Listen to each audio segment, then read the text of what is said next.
박수 올려드리겠습니다. 할렐루야. 우리 옆에 계신 청지자매님과 인사 나누겠습니다. 주님의 이름으로 당신을 축복하고 사랑합니다. 인사 나누시겠습니다.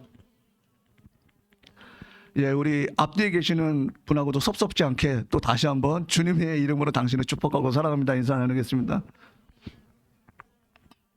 할렐루야. 간거 말씀 몇 가지 드리겠습니다. 이동호 목사님께서 사회사본 연구 때문에 잠시 자리를 비우셨습니다. 그리고 오늘은 학생 그 교육 시간은 이동호 목사님이 가족들과 맛있는 식사를 하면서 가지시라고 그렇게 당부의 말씀을 주셨습니다. 살다 보니 또 이런 날도 또 자주 오는 게 아니니까 마음껏 즐기셔야 됩니다. 그리고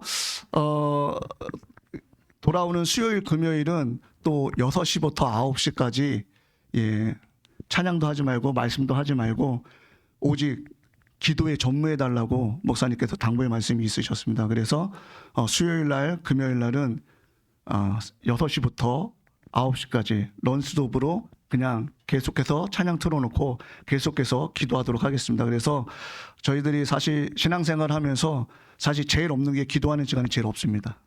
그렇기 때문에 저희들이 기회 날 때마다 기도에 힘쓰는 저희 성도님들이 되기를 원하는 마음에서 이동 목사님께서 그렇게 당부의 말씀을 해주셨습니다. 그리고 이동 목사님은 이제 다음 주 주일날은 오십니다. 오늘 저희들에게 귀한 말씀을 전해주실 우리 목사님을 소개해드리겠습니다. 여러분들 또 몇 번 보시고 또 자주 뵈서 아시는 분들도 계시겠지만 우리 탄자니아에서 아프리카 탄자니아에서 수년간 정말 그 더위와 싸가면서 복음을 전하고 또한 거기 아이들 교육을 위해서 학교까지 이제 설립하시면서 거기서 또 아이들 어릴 때부터 신앙으로 자랄 수 있도록 그렇게 노력하시면서 애쓰주신 우리 김신희 선교사님께서 오늘 나오셔서 귀한 말씀 전해주실 때 많은 은혜로 화답해 주시기 바랍니다. 나오실 때 할렐루야로 인사 나누겠습니다. 할렐루야.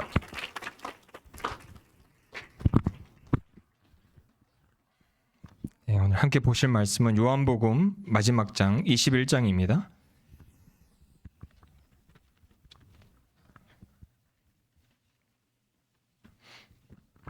15절에서 17절 함께 보겠습니다.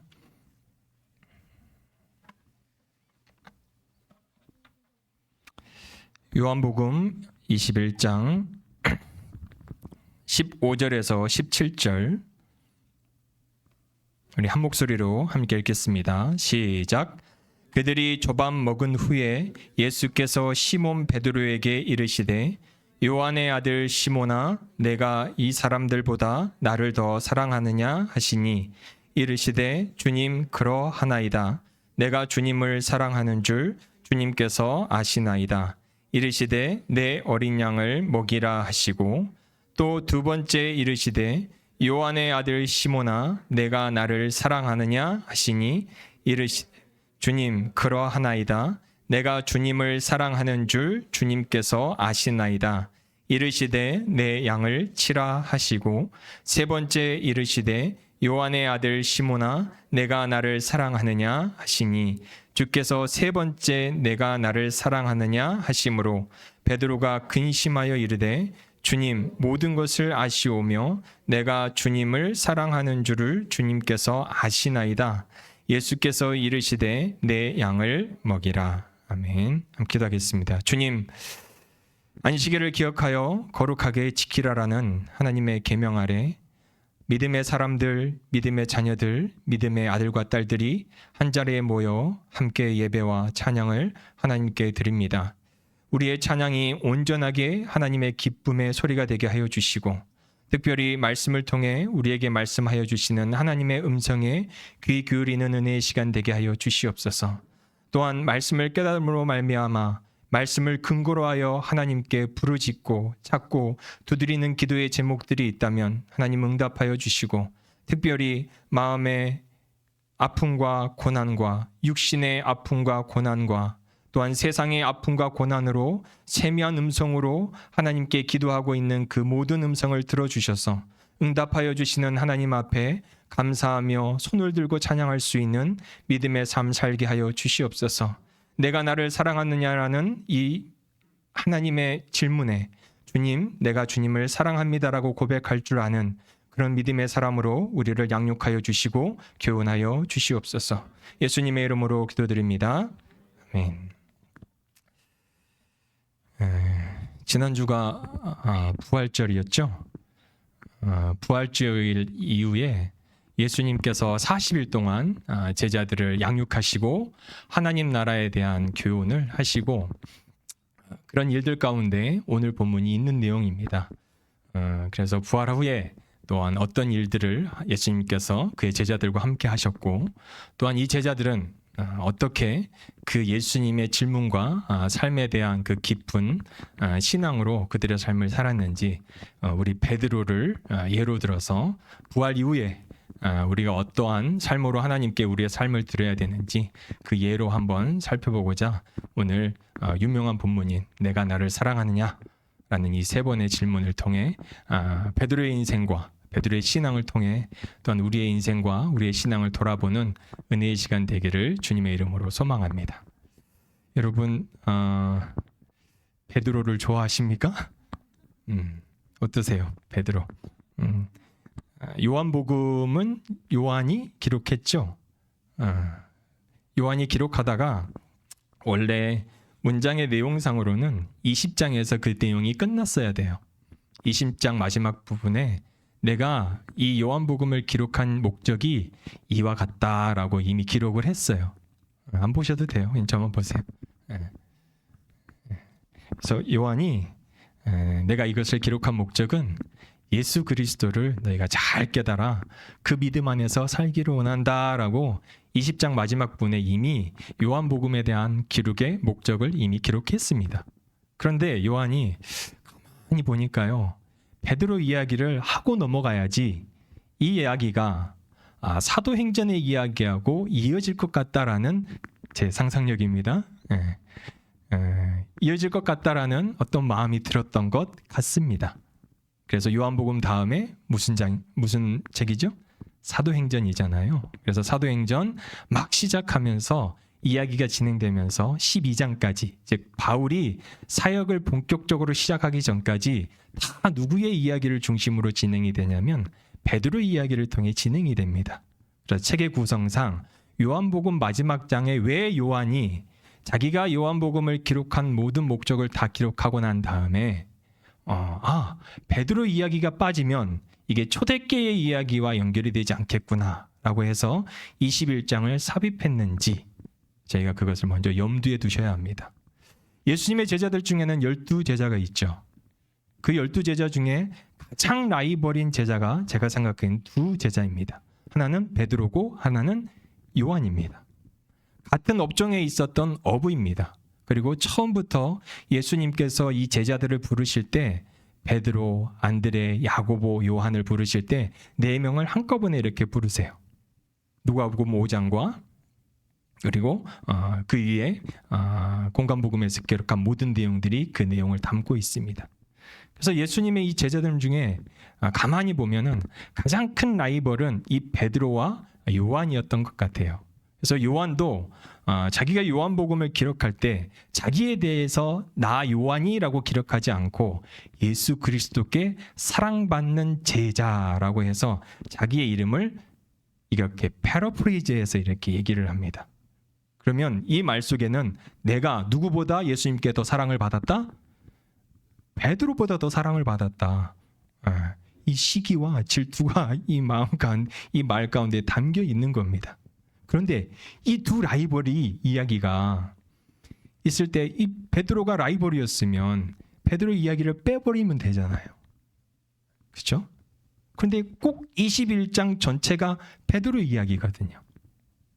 벳세다, 연못에서, 호수에서 예수님께서 부활하셔서 베드로를 찾아오셔서 내가 나를 사랑하느냐라고 3번을 질문하셔서 결국은 내가 당신을 사랑하는 줄 당신이 아십니다. 당신이 진짜 아십니다. 라고 고백을 하게 한 이야기를 왜 넣었을까? 굉장히 중요한 역할이 초대교회의 이 베드로를 통해 진행이 된다는 전제가 깔려 있는 겁니다. 그래서 저도 이제 탄자니아 사역 한 10년을 마치고 한국에 돌아와서 작년 10월부터 이제 한국 사역을 시작을 했는데 예전부터 제가 생각하고 있었던 그러면 내가 만약에 어떤 미션과 또 교회의 이름을 시작을 해서 이름을 짓게 되면 나는 어떤 이름을 지을까 예전부터 곰곰이 생각해둔 중 가운데 그 중에 대표적인 게 하나가 이 페트라입니다. 페트라. 베드로는 우리나라 말로 번역해서 베드로고 이 페트라는 헬라어로 베드로의 이름이 페트라예요. 이래서 다른 말로 표현을 하면은 의미를 해석하면 이게 짱돌이 됩니다. 짱돌, 반석. 그리고 곱게 표현해서 반석이지 결국은 짱돌이라는 거예요. 짱돌. 그래서 왜 제가 이걸 했냐? 제 개인적인 배경인데 베드로의 직업이 어부였죠. 저희 할아버지도 어업을 종사하셨고 저희 아버지도 어업을 지금 하고 계십니다. 그래서 이 어업과 제가 굉장히 밀접해요. 그래서 어렸을 때 이제 할아버지가 여러 가지 이제 고기를 잡아오시면 저희 할머니가 항상 하시는 일이 있으셨습니다. 그 중에 가장 큰 새우 3마리, 그 중에 가장 큰 꽃게 1마리 삶으세요. 저를 주시려고. 그래서 아주 저는 어업과 밀접합니다. 지금도 아버지를 만나면 저희 아버지랑 배를 타고 그 어업이 있는 곳에 가서 같이 일을 하고 그래요. 참 저도 베드로와 밀접한 그런 관계가 있다. 그렇게 생각을 하고 또 베드로는 제가 옛날에 살던 그 빌라가 있는데 결혼해서 살던 빌라가 있는데 그 빌라 이름이 반석 빌라예요. 페트라 빌라. 이게 어떻게 연결된 거지? 페트라. 그리고 오늘 일찍 예배를 마치시고 다 식탁 교제 하실 거잖아요. 식탁 교제 하실 거잖아요. 베드로의 인생을 이렇게 가만히 이렇게 기록을 이렇게 살펴보면 그렇게 많은 이제 복음서 외에 베드로에 대해서 기록한 부분이 그렇게 많지 않습니다. 그런데 가만히 보면 베드로가 이 처갓댁 가고 굉장히 가깝게 지냈던 것 같아요.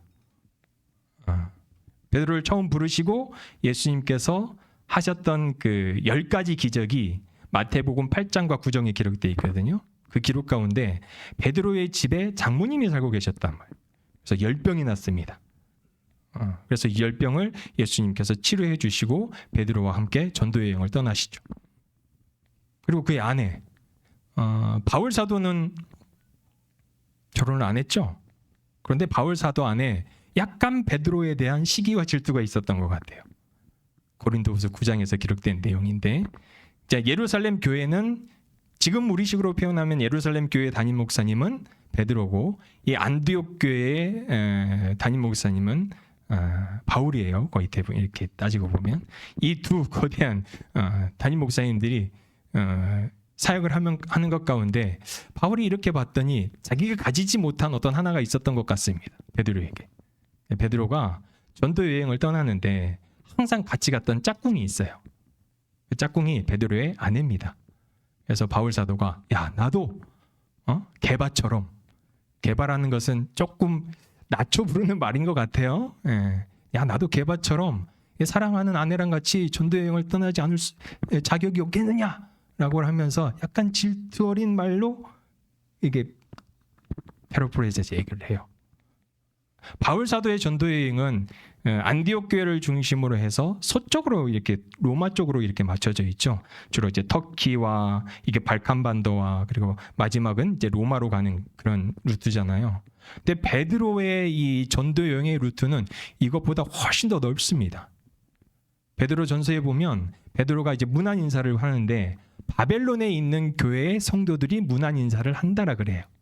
바벨론이라는 것은 이스라엘 중심으로 동쪽에 있는, 그래서 지금의 이란, 이라크, 스탄 나라들이 거기까지 이제 베드로의 전도 여행의 코스였던 것 같아요. 그래서 선교 여행을 떠날 때 반드시 함께 갔던 그 아내. 저도 아내랑 같이 선교도 갔고 선교도 했고, 그래서 여러 가지 모습을 통해 처가 쪽과 이렇게 가깝게 지냈던 그런 모양일 것 같습니다. 그래서 저는 개인적으로 이 베드로에 대해서 애착이 있어요. 비록 지금은 아크 미션으로 사역을 하고 있지만 베드로가 저에게는 친숙하기도 하고 베드로의 사역 가운데 하나님이 어떤 일을 하셨는지를 이렇게 가만히 기록된 것은 많이 않지만 저의 상상력을 통해서 한번 앞뒤를 맞춰보면 나의 인생과 그렇게 많이 다르진 않구나 라는 그런 생각을 해봅니다. 그래서 오늘 이 베드로가 예수님께서 부활하시고 이 베드로에게 3번 질문을 하시죠. 이 3번의 질문의 내용은 같습니다. 또한 대답의 내용도 같아요. 네가 나를 사랑하니? 주님이 아십니다. 라는 대답이 3번 반복이 돼요. 우리 예수님 멋있지 않으세요? 부활하신 예수님 멋있다고 생각하지 않으세요? 그래서 정말 그러세요? 우리가 누군가를 멋있다라고 얘기하면은 이 사람의 삶도 멋있어야 되는데 이 사람의 마지막도 멋있어야 됩니다. 그래야지 우리가 목숨을 걸고 따를 만한 어떤 밸류, 가치가 있는 거죠. 아무리 인생을 잘 살았다고 하더라도 그의 마지막의 모습이 어찌 보면 보통 사람처럼 그냥 죽었다면 우리는 그 인물과 그 존재에 대해서 당신은 위인입니다 라고 할 수 없겠죠. 이순신 장군이 왜 이순신 장군이 되는 겁니까? 신에게는 12척의 배가 있습니다. 그것도 멋있지만 마지막이 멋있잖아요. 마지막이. 세계 종교의 저희 기독교를 종교의 영역으로 치진 않지만 세계적인 종교라고 하면 세 종교를 뽑죠. 불교, 이슬람교, 그다음에 저희 기독교, 가톨릭 포함해서. 근데 잘 보세요. 예수님 정말 마지막까지 멋있으세요. 물론 십자가의 고난과 그 십자가의 수치는 예수님이 하나님의 아들로서 인류, 즉 하나님께서 태초부터 구원하기로 작정하신 그 백성들을 구원하시기 위한 어린 양의 고난이셨고 어린 양이 마땅히 하셔야 될 일이었지만 굉장히 수치스러우셨고 굉장히 아프셨습니다. 육체적으로도 마음적으로도 영혼적으로도. 굉장히 비참한 십자가지만 우리의 입장에서 예수님의 죽음을 봤을 때는 나의 인생을 걸만한 멋진 죽음이시다. 이겁니다. 그럼 석가모니가 어떻게 죽은 줄 아세요? 80세에 죽습니다. 80세. 식중독 걸려서. 버섯 요리를 누가 해줬대요. 버섯 요리를 먹고 각혈을 했다고 합니다. 지금 얘기하면 식중독 걸려서 다른 종교의 창시자니까 제가 높여드리겠습니다. 그냥 식중독 걸려서 돌아가셨어요. 무하마드는요. 무하마드의 죽음은 어떤 병인지 모르겠어요. 근데 심한 열병을 앓았습니다. 63세인가 그때. 심한 열병을 앓다가 7일 만에 죽어요. 비교를 해보세요. 같은 종교의 영역으로 놓고 보더라도 무하마드와 석가모니의 죽음과 예수님의 죽으심과 부활이 그 가치에 있어서 그리고 그 모양에 있어서 멋있냐고요. 따를 만하냐고요. 사랑할 만하냐고요. 그냥 역사에서 드러난 모양새다 이렇습니다. 우리 예수님 사랑하실 만하시죠? 인생 걸고 믿을 만하시죠? 멋있잖아요. 얼마나 멋있으세요? 다 이루었다. 다 이루었다. 하나님께서 창세기 1장부터 약속하신 그 모든 하나님의 뜻을 내가 다 이루었다. 그리고 부활까지 하셨네요. 석가모니, 너희들 가르침이 이거죠. 억겁의 세월이 지나면 너희 다시 환생할 거야. 이거예요. 억겁이라는 거는요. 일겁이라는 말은 뭔 말이냐. 그들의 용어입니다. 일겁이라는 말은 어떤 말이냐면 한 7km 정도 되는 큰 바위가 있어요. 근데 100년에 한 번씩 이런 천으로 한 번 이렇게 쓱 싣고 가는 겁니다. 100년에 한 번씩. 겁이라는 세월은 어떤 세월이냐면 이 7km 넘는 이 바위를 100년에 한 번씩 천으로 이렇게 싹 끌고 가서 결국 닳게 되는, 모든 게 닳게 되는 시간을 겁이라는 시간이에요. 근데 억겁의 생애예요. 억겁의. 이 일겁이라는 이 세월이 어깨가 있어야 된대요. 어깨. 그래야지 너희가 다시 부활한대요. 예수님은 3일 만에 부활하셨어요. 실제 제자들에게 부활하신 부활체의 모습을 보여주셨어요. 비교 대상이 될 수 없는 겁니다. 그들은 사상이에요. 그리고 주장입니다. 증거가 없어요. 그런데 기독교는요. 예수님은요. 실제 예수님이 그 증거로 우리에게 보여주셨고 그 제자들의 증거가 되어 보여주셨잖아요. 멋있으세요. 그래서 예수님의 말씀과 예수님이 우리에게 전해준 이 모든 복음서의 말씀이 믿을만 하다는 겁니다. 왜요? 예수님 자체가 증거가 되셔서 보여주셨기 때문에. 그런데 다른 종교는요, 증거가 없어요. 주장만 있는 겁니다. 그래서 학설이에요. 그건 학설. 이론이지. 그래서 기독교의 모든 가르침은 기억하십시오. 실제입니다. 실제. 그리스도께서 내가 십자가에 고난받아 3일 만에 다시 살아나실 거라는 그 약속의 말씀이 실제 하셨기 때문에 우리는 그것이 실제여야만 해요. 실제. 그래서 베드로는 오늘 이 예수님의 이 3번의 질문에 대해 분명하게 고백을 합니다. 지금 이 논리를 보자면 당신은 진짜이십니다. 그런데 베드로가 당신은 진짜이십니다라고 고백하는 이 순간을 저희가 잘 봐야 돼요. 왜? 그래야지 우리의 모습이 보여였거든요. 베드로는 성격이 굉장히 급한 사람이었던 것 같아요. 그래서 예수님이 물 위를 걸어오실 때 다른 제자들은 가만히 있는데 주님이시다. 다른 제자들은 오, 고스트네. 베드로는 그냥 뛰어내리잖아요.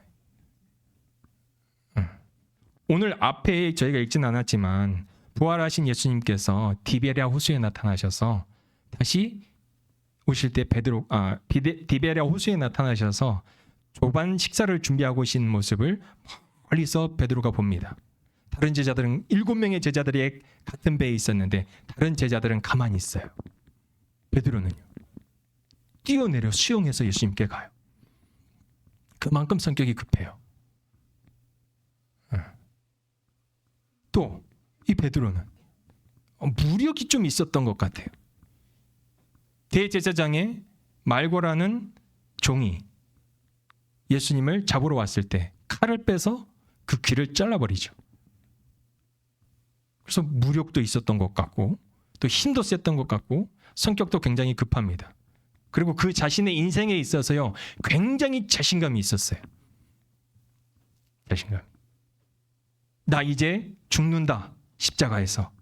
예수님이 3번 선포를 하셨을 때 베드로가 이야기를 합니다. 주님, 어휴 그런 말 하지 마세요. 제가 주님과 함께 죽음의 자리까지 같이 갈 수 있고요. 또 내가 주님과 함께 같이 옥에도 갇힐 수 있으니까 제가 예수님 나의 스승이신 당신을 끝까지 보호하겠습니다. 자신감이 철철 넘쳤던 사람입니다. 근데 오늘 배경은요. 글을 잘 21장을 보면은요. 베드로가요. 저 밑에 바닥에 꼬꾸라진 모습을 봐요. 바닥에 꼬꾸라져 있는 모습입니다. 오늘. 보세요. 보시면 21장 1절을 한번 같이 읽어볼까요?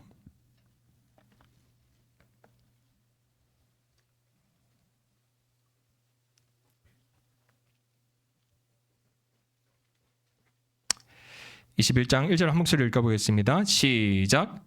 그 후에 예수께서 디베랴 호수에서 또 제자들에게 자기를 나타내셨으니 나타내신 일은 이러하니라. 그래서 쭉 나오는 내용은 밤새도록 그물을 던졌지만 단 한 마리의 물고기를 잡지 못하고 있을 때 예수님께서 다시 던져라 했을 때 잡은 고기의 수가 153마리가 되었다. 그래서 우리가 쓰고 있는 모나미 볼펜에서 읽혀 있는 그 153 볼펜이 바로 여기에 근거를 두고 나온 펜입니다.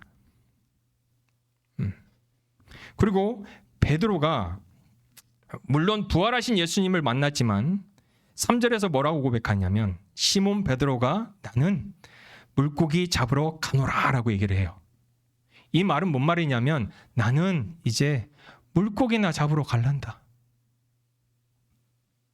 왜 베드로가 이 고백을 했냐면 누가복음 22장에 예수님께서 분명하게 말씀하십니다. 네가 나를 닭이 울기 전에 3번 부인할 것이다. 마지막 종이 와서 너 예수 그리스도 따랐던 그 종이지 했을 때 아니야. 누가복음의 기록은요. 그때 바로 예수님이 베드로를 보셨다 그래요. 베드로가 가야바 대제사장의 법정에 나가 엉엉 울었다고는 표현이 누가복음 22장에 기록되어 있습니다. 그렇게 자기 자신이 자신감이 넘쳤는데 내가 예수 그리스도 나의 스승 당신은 끝까지 보호합니다. 걱정하지 마세요. 옥에 가실 거예요? 제가 옥까지 갑니다. 죽으실 거예요? 내 죽을 때까지 내가 당신을 보호할 거예요. 연약한 소리 하지 마세요. 내가 다 할 수 있어요. 여정이 너 그지? 아니야. 자기 자신에 대한 이 자신감이 충만했을 때 베드로가 예수님을 부인했던 그 사건입니다. 처참히 무너졌죠. 그래서 그의 입으로 뭐라고 얘기한다고요? 나는 자격 없어. 나는 자격 없어.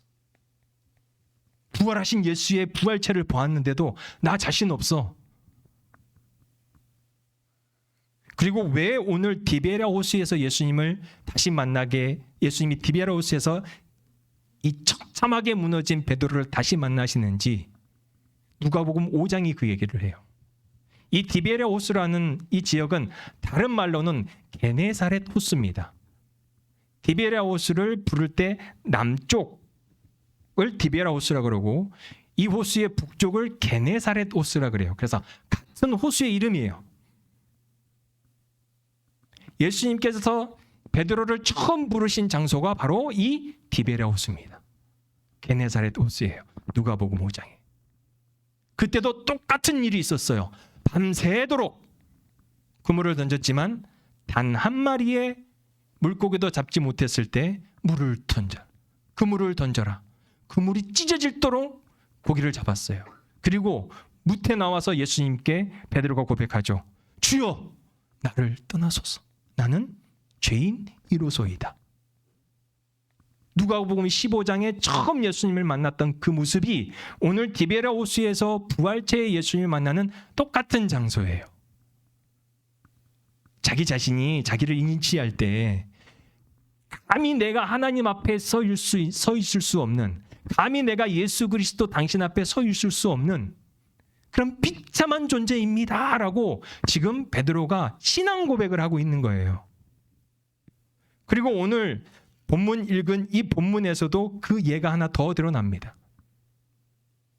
헬라어에서 사랑이라는 표현은요, 3가지 표현이 있어요. 남녀 간에 나누는 육체적인 사랑이 있고요.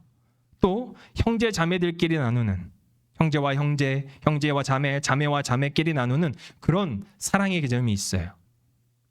필레오라고 합니다. 그리고 신적인 사랑, 하나님께서 그 백성을 사랑하셔서 값없이 아무 조건 없이 사랑하는 신적인 사랑을 아가페의 사랑이라 그래요. 예수님이 3번 베드로에게 묻죠. 내가 나를 사랑하느냐? 라고 했을 때 이 질문의 내용이 뭐였냐면 아가페라는 사랑이에요. 아니, 앞에 2개가 아가페. 그러면 네가 베드로야, 네가 나를 아가페하니? 너의 하늘아버지가 너를 아가페하듯이 내가 십자가에서 너를 아가페했듯이. 베드로의 대답은요, 아가페로 대답하지 않아요. 주님, 알겠는데요, 나는 당신을 3번 부인한 그런 처참히 무너진 자격 없는 처음 겟네사렛 호수에서 당신을 봤던 주여 나를 떠나소서 내가 죄인으로서이다 고백했던 바로 그 존재입니다라는 고백을 하는 거예요. 내가 당신을 사랑하는 것을 당신이 압니다라고 얘기했을 때 이때 이 사랑하다라는 표현을요 다른 표현을 써요. 필레오라는 표현을 씁니다. 신적인 사랑을 당신이 나에게는 원하지만 내가 예전에 나였으면 내가 할 수 있었어요. 그러나 지금은 할 수 있는 거죠. 필레오밖에 없어요. 인간이 할 수 있는 그런 사랑은 제가 할 수 있습니다. 그거 당신이 아시잖아요. 이 고백인 거예요. 이때 예수님이 마지막 네가 나를 사랑하느냐라고 얘기하시는 것은 무엇이냐? 이때는 아가페로 질문하지 않으세요. 이때는 베드로의 입장에서 그래 내가 너 인정한다. 너 무너졌구나. 드디어 내 제자가 될 나를 사랑할 자격이 있구나. 너나 필레오하니?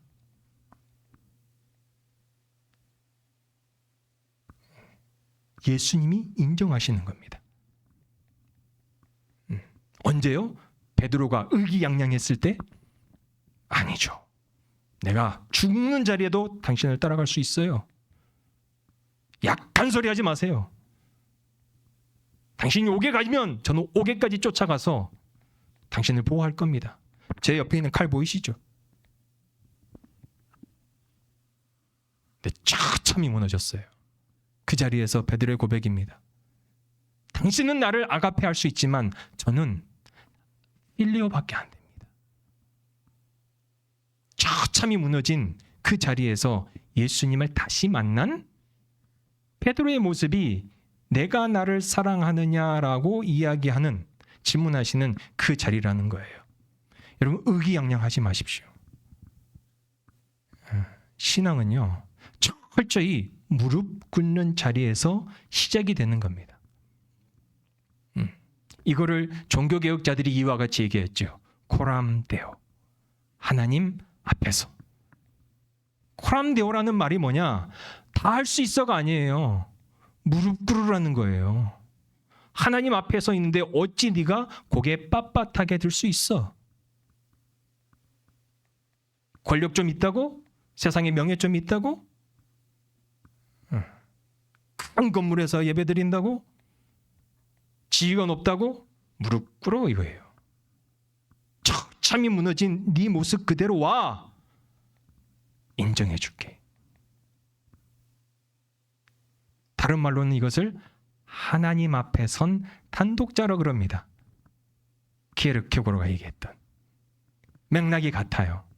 요즘에 서점에 가면 이 인문학 쪽 서적에 보면은 왜 이렇게 니체 책이 많아요? 니체가 한 말 중에 가장 유명한 말이 신은 죽었다라는 거죠. 하나님은 죽었다. 인간 존재, 바로 네가 네 삶의 주인이다라고 얘기하는 게 바로 니체예요. 근데 왜 인문학 속에 니체 서적만 그렇게 있어요? 우리 친구들 박사학위 할 거죠? 박사학위 할 거죠? 제발 뭐 팡세나 키에르케고르나 막스 베버나 이런 쪽은 연구 좀 해줬으면 좋겠어. 3주 전인가요? 목사님하고 식사를 하는데 김실성 교수님 박사학위 해야 돼. 저 40 중반 넘어가는데 해야 될까 말해야 돼. 그대들에게는 시간이 있잖아. 여유가 있잖아. 박사학위 할 수 있는 능력도 되잖아. 요즘 왜 이렇게 명사가 많이 까먹는지 모르겠어요. 명사가 많이 까먹어. 이제 눈까지 이제 안 보여가지고 이제 이 안경을 벗고 이렇게 봐야 돼. 아유. 근데 박사학위 아버지 주여.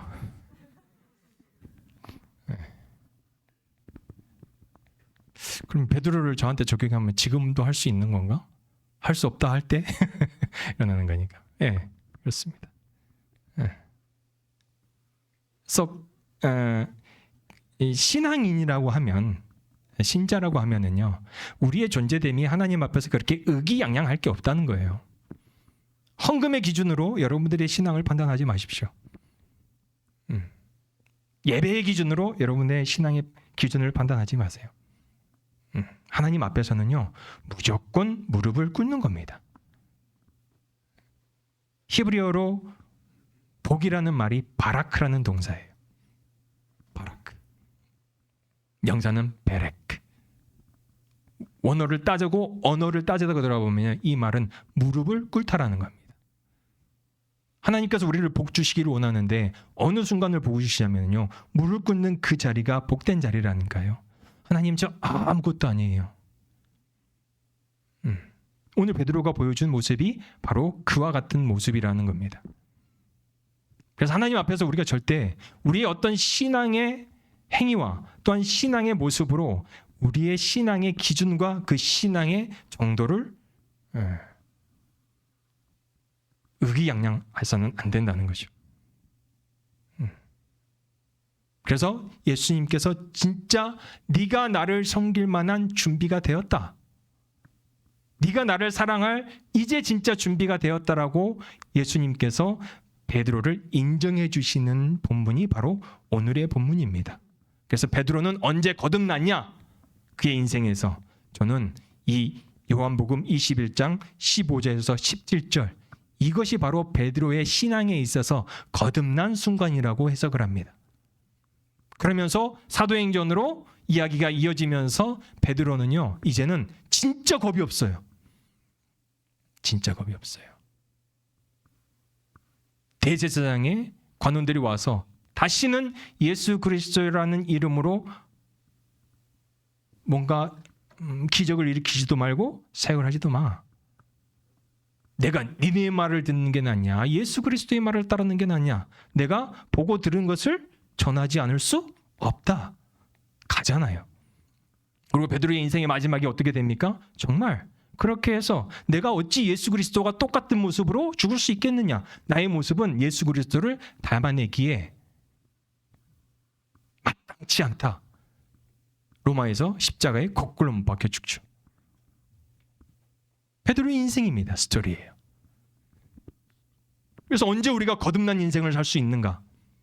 물론 하나님께서 이미 우리를 거듭난 인생으로 부르신 줄 압니다. 그러나 실제 우리의 인생의 현장에서 거듭나는 순간이 언제인 줄 아세요? 베드로처럼 납작 엎드리셔야 된다니까요. 무너지셔야 된다니까요. 무너지셔야지 그 무너지는 순간에 드디어 하나님과 예수님께서 우리에게 네가 진짜 나를 사랑할 자세와 준비가 되었다라고 선포하시며 증거해 주시는 그 선포의 소리를 분명하게 들으시길 바랍니다. 아멘. 네. 그래서 베드로는 이와 같이 인생을 하면서 그의 신앙의 고백이 다시 한번 거듭난 인생으로 사도행전을 통해 우리에게 증거되죠. 그럼 오늘 이 본문에서 중요한 두 가지 포인트가 있습니다. 지금까지는 서론이었고요. 이제 본론입니다. 목사님 길게 하시면 한 3시간 하시던데 이제 본론이에요. 두 가지 중요한 포인트가 있는데 오늘 본문에 따라서 두 가지 포인트가 있습니다. 하나는 도대체 여러분 베드로 신학이라고 들어보셨어요? 바울 신학은 많이 들어보셨죠? 그래서 신학교에서 가르치는 거나 아니면 시중에 나와 있는 신학책들의 모든 신학의 기초는 어디서 왔냐? 복음서를 기초로 한 바울 서신을 통해서 나온 모든 정리된 신학의 카테고리입니다. 하나님은 누구시냐? 인간 너희는 누구냐? 예수 그리스도는 누구시냐? 성령은 누구시냐? 너희 삼위 하나님 믿니? 그러면 너희 어떻게 살아갈 거야? 이 카테고리예요, 이게. 근데 다 근거가 어디냐면 바울 서신을 통해 기초가 되고 거기를 통해 정리된 신학의 카테고리입니다. 근데 베드로 신학 들어보셨어요? 잘 안 들어보셨죠? 이거를 얘기하는 목사님이나 신학자들은 많이 없어요. 근데 김신일 선교사는 얘기합니다. 베드로도요? 신학이 있다. 베드로도 신학이 있다. 만약 베드로가 바울 사도처럼 많은 글을 남겼다면, 서신서를 남겼다면 거기에 기초한 어떤 깊은 내용이 나올 만해요. 왜요? 바울 사도보다는 솔직히 베드로가 훨씬 더 그리스도를 지근거리에서 그리스도와 함께 3년을 공생애를 동고동락을 했고, 또 베드로는 환상과 또한 천사를 통해 듣지만 베드로는 실제 살아계신 하나님의 아들과 동행했던 인물입니다. 그래서 마가복음은 누구를 통해 예수 그리스도가 정리한 글이냐면 베드로를 통해 증거된 글이에요. 마가복음 자체가. 그래서 복음서 중에 가장 먼저 쓰여진 책이 마가복음입니다. 그래서 마가복음은 마가의 그 손을 통해서 기록된 책이지만 결국은 그 내용 자체는 다 베드로를 통해서 나왔다고요. 이 내용을 기초로 해서 마태복음이 나오고 누가복음이 나오고 요한복음은 가장 마지막에 쓰여진 복음서의 책이죠.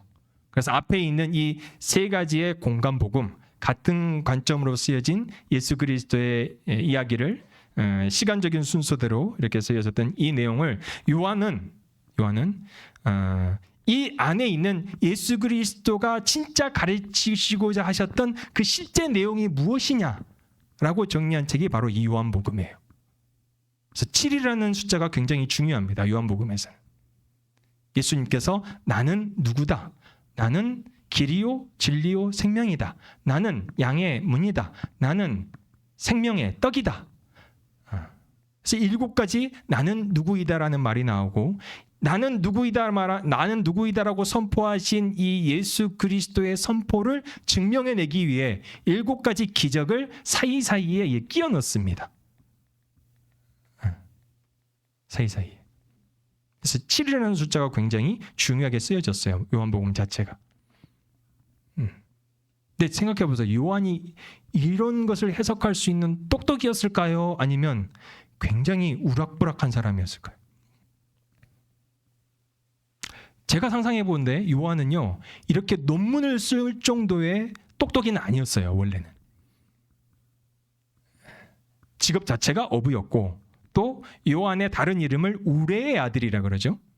우레의 아들. 성격이 겁나 급한 사람이에요. 그리고 굉장히 폭력적인 사람입니다. 한번 생각해 보세요. 성격이 급해요. 폭력적이에요. 또 어부예요. 똑똑이었을까요? 아니면 안 똑똑이었을까요? 이 정도의 논문을 쓸 만한 똑똑이는 아니었다는 거예요. 근데 요한이 똑똑이가 된 거예요. 요한복음은요, 논문입니다. 논문. 앞에 있는 공간복음서는요, 예수 그리스도의 스토리지만 그 스토리 안에서 우리가 어떤 의미가 있는지를 우리가 해석하고 우리에게 적용하는 거지만, 요한복음 읽을 때는요, 그런 스토리대로 읽으면 안 돼요. 시간 순서대로 기억되지도 않았고, 예수님의 사역을 순서대로 기록되지도 않았어요. 막 뒤죽박죽이에요. 그런데 예수 그리스도가 진짜 누구냐? 라를 증명해내기 위해 논문을 쓴 겁니다. 논문을. 이 논문을 쓸 정도의 똑똑이가 된 거예요. 요한분. 여러분, 나 지혜 없어요 하지 마세요. 성령님이 똑똑이가 되게 하시면 똑똑이가 되는 겁니다. 그래서 무슨 계속 말씀하시는 거, 나 좀 공부를 못해서, 저 수학을 못해서, 저 과학을 못해서, 다 핑계예요. 신앙이 없어, 믿음이 없어. 하나님이 하시겠다면 하시는 거예요. 그래서 막 전쟁사도 연구하고, 철학도 연구하고, 수학도 좀 연구를 하시고, 그 뭐 난제를 다 풀어버려요. 그냥 난제를.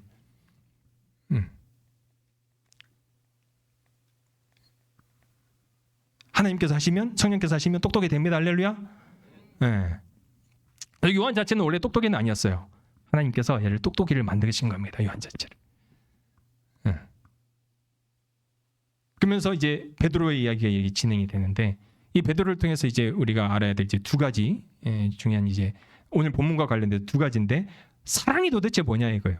베드로가 글은 많이 남기지 않았지만 베드로가 그의 인생을 놓고 그리고 그의 신앙을 정리하면서 베드로 전서와 베드로 후서를 남기죠. 그래서 오늘 본문에서 두 가지 중요한 포인트가 있어요. 하나는 사랑이라는 표현이고 또 하나는 내 양을 치고 먹이라라는 이 두 가지 개념이 있습니다. 그래서 이제부터 베드로의 인생은 이 두 가지의 목적성을 가지고 나아가요. 도대체 사랑하는 게 도대체 뭐냐? 예수님은 우리를 사랑하심으로 말미암아 우리에게 보여주신 실제가 있었는데 베드로의 인생에서는 내가 예수님을 사랑함으로 말미암아 내가 예수님을 사랑한다는 고백으로 말미암아 그의 인생에서 실제를 보여줘야 될 거 아니에요. 예수 그리스도를 사랑한다는 그 실제의 사랑의 모습이 이거다 라고 베드로전서에서 얘기를 해줘요. 그리고 내 양을 치고 내 양을 먹이라. 이게 예수님의 실제적인 명령이잖아요. 그러면 그의 인생을 통해 하나님의 양을 먹이고 하나님의 양을 치는 것이 도대체 무엇인가라는 것을 형이사역적인 내용도 아니고 어떤 환상적인 내용도 아니고 실제 그가 그의 인생에서 나는 예수 그리스도를 사랑하는 모습으로 이와 같은 열매로 맺었다. 이것이 나의 사랑의 표현이고 나의 실제였다라는 말을 해주고 또 내 양을 치고 내 양을 먹이라라는 실제적인 명령에 있어서 나는 이와 같은 삶의 자세와 신앙의 태도로 나는 결과물을 너에게 보여준다. 이게 바로 베드로에게 우리가 배울 수 있는 두 가지 큰 맥락이며 신앙의 내용입니다. 도대체 사랑이 무엇이고 사랑의 실제가 무엇이냐? 도대체 양을 치고 양을 먹이라 그랬는데 양을 치고 양을 먹이는 실제가 무엇이냐 이거예요. 실제. 왜요? 예수님은 실제 그 모든 하나님의 뜻을 보여줬거든요. 사랑의 실제가 되셨고 양을 치는 양을 먹이는 실제를 베드로에게 보여주었거든요. 지금까지의 예수님의 부활 전까지의 베드로는 실제를 본 것이 아니라 자기 욕심을 따라갔던 거예요. 결국 예수 그리스도 당신이 이 로마 제국이라는 것을 뒤집어 엎고 왕의 자리에 앉았을 때 나의 라이벌인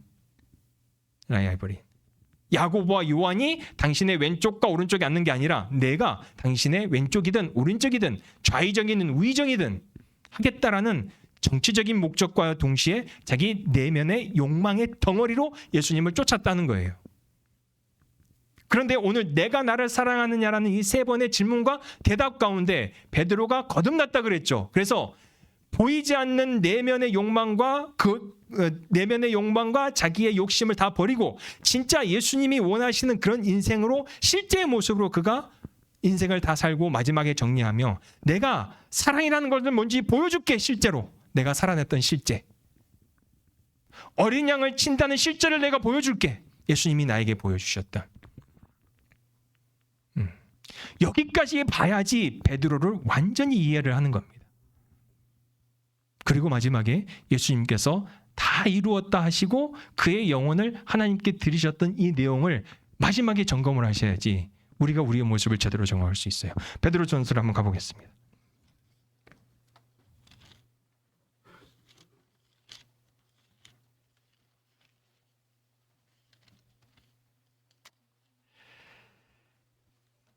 베드로전서 4장 8절입니다.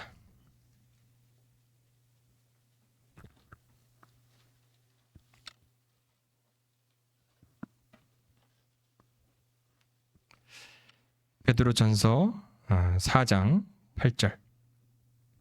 우리 한 목소리를 같이 읽어보겠습니다. 시작. 무엇보다도 뜨겁게 서로 사랑할지니 사랑은 허다한 죄를 덮느니라. 자, 무엇보다도 가장 중요하게 뭐 하래요? 뜨겁게 사랑하래요. 본인이 요한복음 21장에서 예수님께 받았던 그 사랑에 대한 표현입니다. 그런데 이 사랑을 할 때 이 사랑의 바운더리가 있고 이 사랑을 감싸고 있는 외부적인 환경이 있어요. 외부적인 환경. 이 외부적인 환경에 대해서 7절은 이와 같이 얘기를 합니다. 만물의 마지막이 가까이 왔으니 그러므로 너희는 정신을 차리고 근신하여 기도하라. 그래서 만물의 마지막이 가까이 왔으니까 이 만물의 마지막이 가까이 왔다라는 이 표현 자체는 우리가 사랑의 덩어리가 되어야 하는데, 이 사랑의 덩어리가 되어야 하는 우리 외부적인 환경이, 외부적인 시간이, 외부적인 장소가 어떤 장소와 어떤 시간이라고요?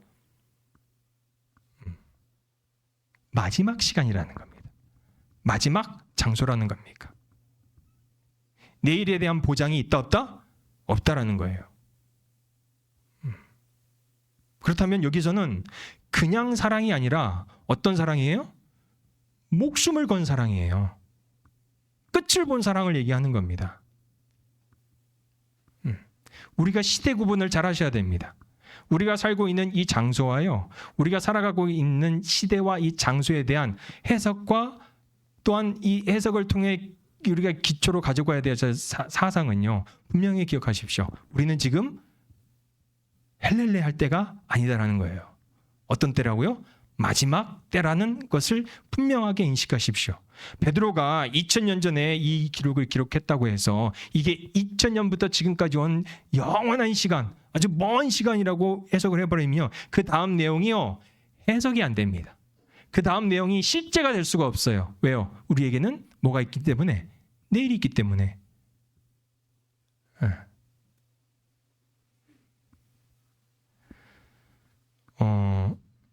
저는 요즘 시대에 대해서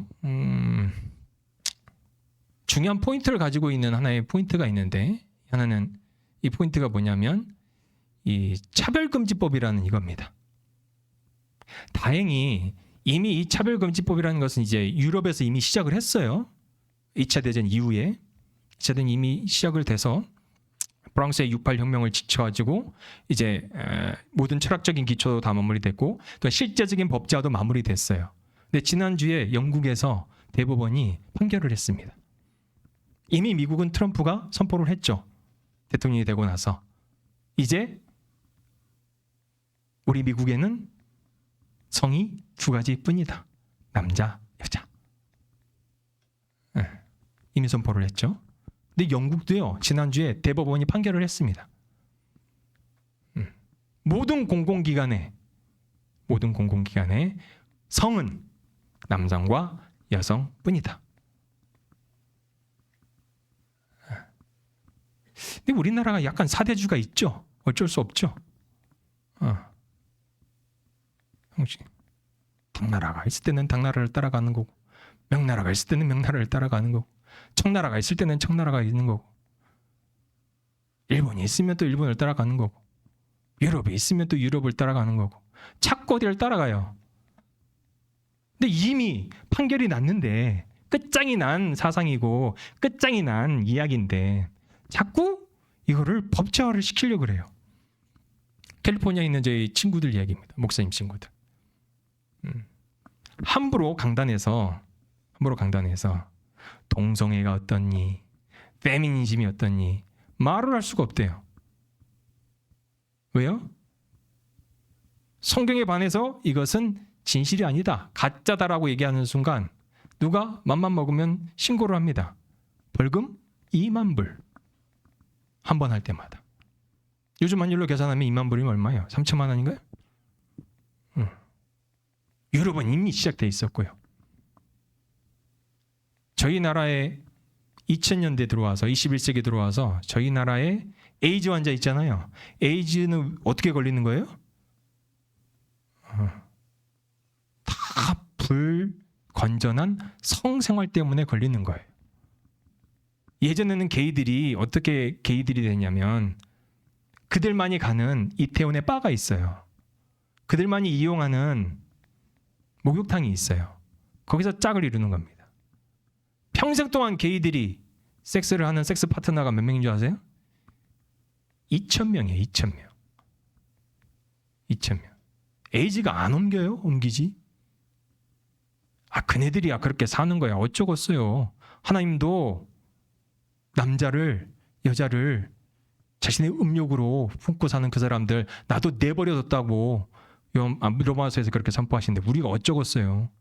그들이 사는 거야. 어쩌겠습니까? 회개하고 돌아오면 할렐루야지만 그렇게 지옥 가더라도 하나님 또 내버려 두신 인생들을 어떻게 우리가 바꿔요?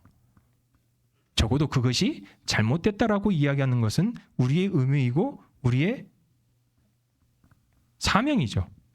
그것조차 못하게 한다? 21세기, 즉 2000년대에 들어와서 유럽 사회는 그 에이즈 환자가 거의 30%가 줄었어요. 2000년대에 들어와서 거의 30% 줄었습니다. 저희 나라는요. 800% 늘었어요. 800%. 그런데도 게이 축제 하겠다. 그런데도 레이즈비언 축제 하겠다. 저도 이제 미국에 갈 일이 있어서 뉴욕이나 캘리포니아에 갈 일이 있어서 교회 설교를 하고 가봅니다. 공공시설에 가봅니다. 화장실이요. 남녀 구분이 없어요. 같이 들어가요. 그게 자연스럽다니까요. 이 모든 사상적인 기초를 만든 철학이 있습니다. 이 철학이 구조주의라는 철학이에요. 다 언어학을 했던 이상한 언어의 구조를 가지고 언어의 구조로 세상을 봐야 한다고 얘기했던 그 유럽 사회에 한참 유행했던 소실, 러셀, 비트겐슈타인. 우리가 사는 이 현 시대에 대해서 예전에는 이런 말을 많이 했죠. 포스트 모더니즘이라고 많이 했잖아요. 포스트 모더니즘보다 더 깊은 사상적인 구조가 있습니다. 구조주의예요. 기존 구조를 잡고 있는, 기존 사회의 구조를 형성하고 있는 이 구조는 다 뭐가 기초가 되어 있다? 교회와 가정이 기초가 되어 있다. 그러면 이 구조를 바꾸려면 이 구조에 즉 인간이 중심이 된 구조로 바꾸려면 뭐를 해야 된다? 학생들 교육을 누가 책임진다? 국가가 책임진다.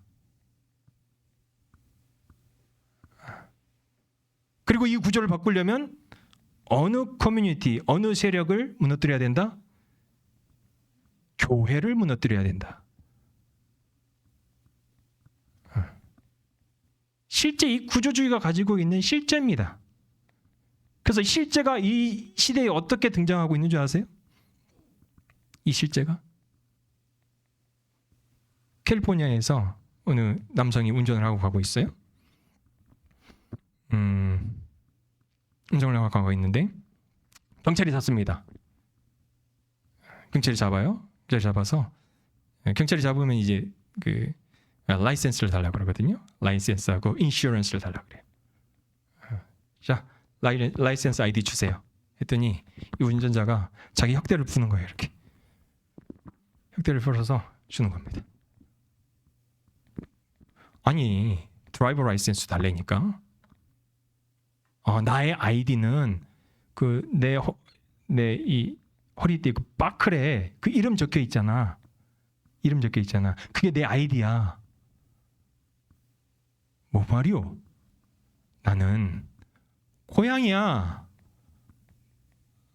나는 고양이야. 나는 고양이니까 너 고양이 키우는 집들 봤잖아. 고양이 이름 어디다 해? 목걸이 하잖아. 그래서 자기 아이디 이렇게 하잖아. 나는 고양이니까 내 이름을 거기다 새겼어. 그게 내 아이디야.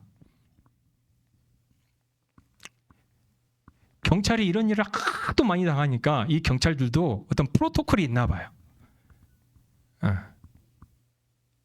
내가 가만히 봤더니 너 고양이 맞는 것 같다. 근데 너 고양이 맞긴 한데 너 고양이가 좀 아파 보이네. 정상적으로 안 보이네. 남자입니다. 운전자가. 그래서 내가 지금 너를 동물병원에 데려갈 거야. 동물병원에 데려가서 내가 너 뭐를 할 거냐면 중성화 수술을 좀 시켜야 되겠어. 고추 딴다는 거잖아요. 송불구자 만든다는 거잖아요. 그랬더니 운전자가 뭐라고 하는지 아십니까? 벌금 얼마예요? 트랜스젠더의 개념만 저희는 알고 있잖아요. 트랜스젠더의 개념 알고 있잖아요. 이 트랜스젠더의 개념이 트랜스젠더로 맞춰지는 게 아닙니다. 차별금지법이라는 자체가 트랜스 에이지예요. 내가 나이도 바꿀 수 있어요. 내가 50살인데 나는 내가 느끼기에 15살이야. 티네이저야. 실제 주장을 한다니까요. 실제 행정소송을 한다니까요. 나는 티네이저니까 티네이저가 받는 복지 혜택을 다 받을 거야. 이것만요? 트랜스레이셜입니다. 인종을 바꿀 수가 있어요. 영국의 아주 유명한 틱토커인가요? 이름은 정확하게 무슨 런던인 것 같은데 BTS를 너무 좋아한대요. 그래서 성형수술을 수십 번 했어. BTS 지민을 닮으려고. 그래서 나는 인종을 바꾸고 싶어. 행정소송을 했어요. 실제. 나는 영국 사람 아니요. 나 한국 사람 될래. 이걸 좋아해야 되나 말아야 되나?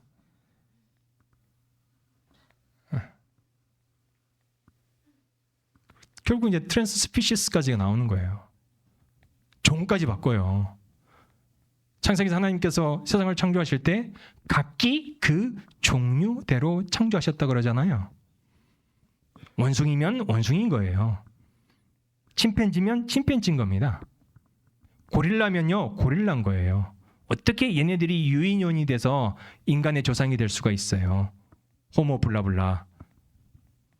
각기 종류됩니다. According to each species예요.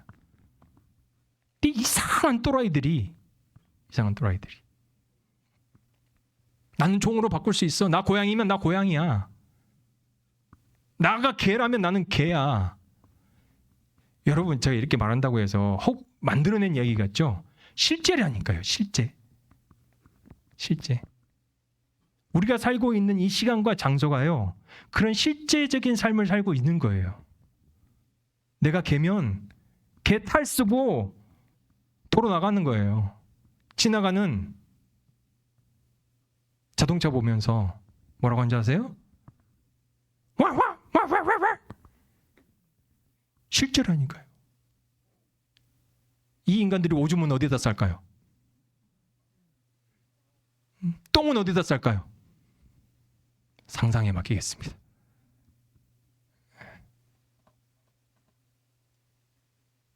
대한민국의 헌법 1조 1항.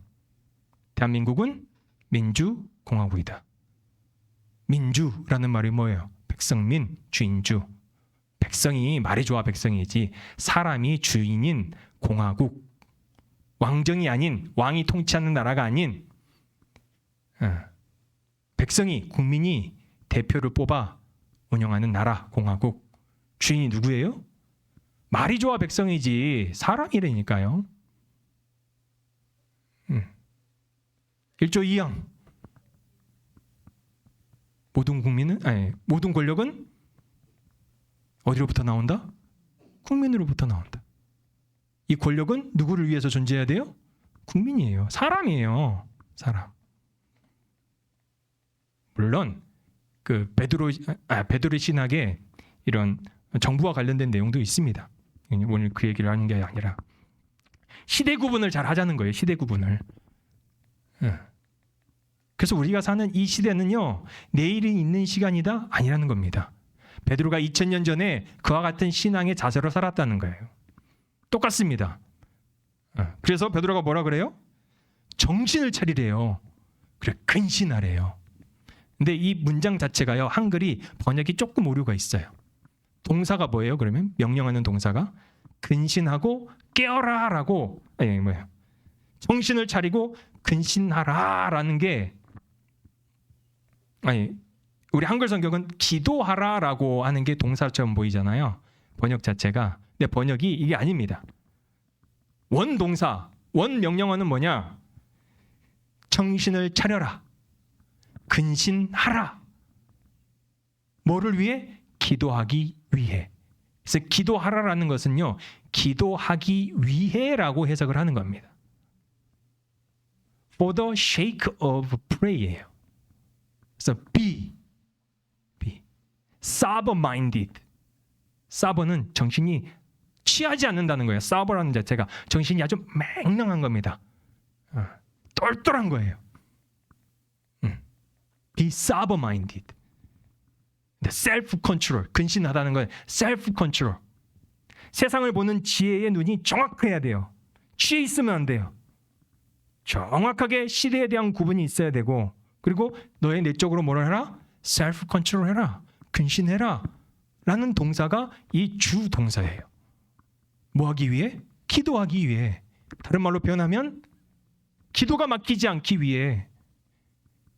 이런 상태로는 신앙생활을 할 수 없다는 거예요. 이런 상태로는 그렇지 않고서는 사랑할 수 있어요, 없어요? 사랑할 수 없다는 거예요. 왜? 시대 구분도 못하면서 하나님께서 우리에게 요구하시는 사랑을 어떻게 해요? 엉뚱한 기도라는 거죠. 시대 구분도 못하면서 하나님께서 우리에게 사랑하라고 하신 그 실제를 어떻게 이루어내냐고요. 도대체 세상이 이해가 안 가는데, 세상을 해석할 수 없는데. 베드로 신학이 이야기하는 아주 구구치간 맥락이 이겁니다. 정신 차려. 셀프 컨트롤 해야 돼. 시대 구분해야 돼. 안타까운 것은요, 저는 정치적으로 굉장히 보수입니다. 근데 보수예요. 인물이 없어요. 인물이. 요즘 대선 토론하는 거 보세요. 시대 구분하려면 보셔야 돼요. 보수 대표자라고 나온 사람들이 한번 보세요. 키가 어떻느니, 가발은 썼니 안 썼니, 과거에 뭐 페미니즘 발언을 했니 안 했니. 오주 부탁해요. 그때들이요, 제발 부탁합니다. 선교사님 하세요. 선교사님 안 돼. 선교사님 해야 될 업이 있어. 그때들은 기회가 많잖아. 시간이 있잖아. 멋있는 인물이 좀 돼주세요. 목사님 가르침 잘 따르면 그 멋있는 인물 나는 될 것 같아. 예수님께서 진짜 멋있게 죽으셨잖아. 멋있게 부활하셨잖아요. 어떤 종교지들처럼 병 걸려 죽지 않으셨잖아.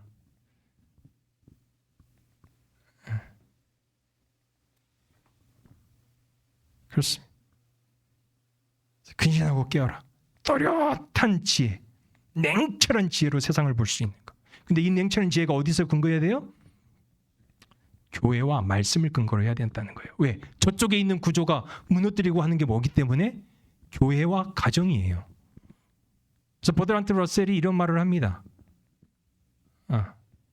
우리나라 얼마 전에 작가가 노벨 문학상 받았죠. 버드란트 러셀은 62년인가요? 철학자이며 언어학자이며 문학가이며 62년에 이미 노벨 문학상을 받은 사람이에요. 어찌 보면 이 구조주의에 가지고 있는 언어학적 구조주의를 가지고 있는 거의 선구자입니다.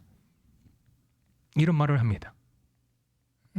세상을 바꾸려면 교사가 바꿔야 돼. 교사가 흰색이 검은색이라고 하면 애들이 다 믿게 해야 돼.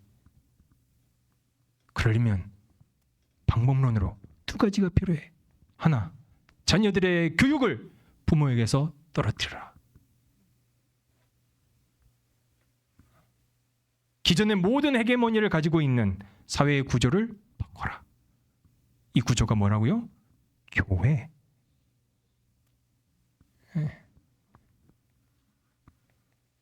공산주의자들이야 어차피 물질을 지향하기 때문에 물질을 향해 나아갑니다. 더 위험한 것은요, 사회주의자들이에요. 그리고 이미 공산주의는요, 더 이상 힘을 쓸 수가 없습니다.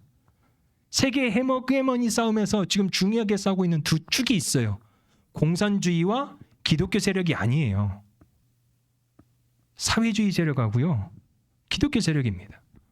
그래서 야당의 인사들이 나는 사회주의자다라 공경하게 밝혀요. 그런데 내일이 있는 것 마냥, 내일이 있는 것 마냥 맹하게 있으면 안 돼요. 냉철한 지식으로요, 세상을 해석할 수 있는 그 지식이 있어야 됩니다. 이 지식의 해석이 어디서 나와야 돼요?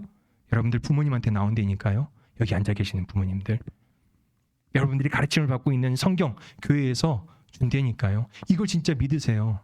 제가 예전에 30대 20대 말부터 30대 초에 제가 여러분들 같이 홈스쿨 하는 친구들을 몇 명 교제했었어요. 그때 제가 느꼈던 게 뭔지 아세요? 얘네 안 된다예요. 얘네 안 된다. 왜 그랬냐면 이 세계관이 세상을 몰라. 아주 그냥 홈스쿨링하는 그 홈스쿨링하는 그 세계관에만 갇혀 있어가지고 세상을 해석할 수 있는 아주 온실에서 자란 꽃들 있잖아. 꽃들. 온실에서 자란 꽃들. 야생에 내놓으면 살아요, 못 살아요? 못 살아요. 근데 그대들이 여기서 가르침을 받는 그 가르침의 핵심 내용은 뭔지 알아요? 야생화가 되라는 거예요. 야생화. 세상을 냉철한 지식으로 해석하고 말씀을 통해 바라보고 말씀을 통해 해석해서 무엇이 문제인지, 또 우리의 사랑의 대상이 무엇이고 사랑의 역사가 실제가 어떻게 나타나야 되는지, 사버, 숙지하지 않는 냉철한, 그래야지 찔러도 제대로 찌르죠. 엄한데 안 찌르고. 위를 수술해야 되는데 심장을 찌르면 돼, 안 돼?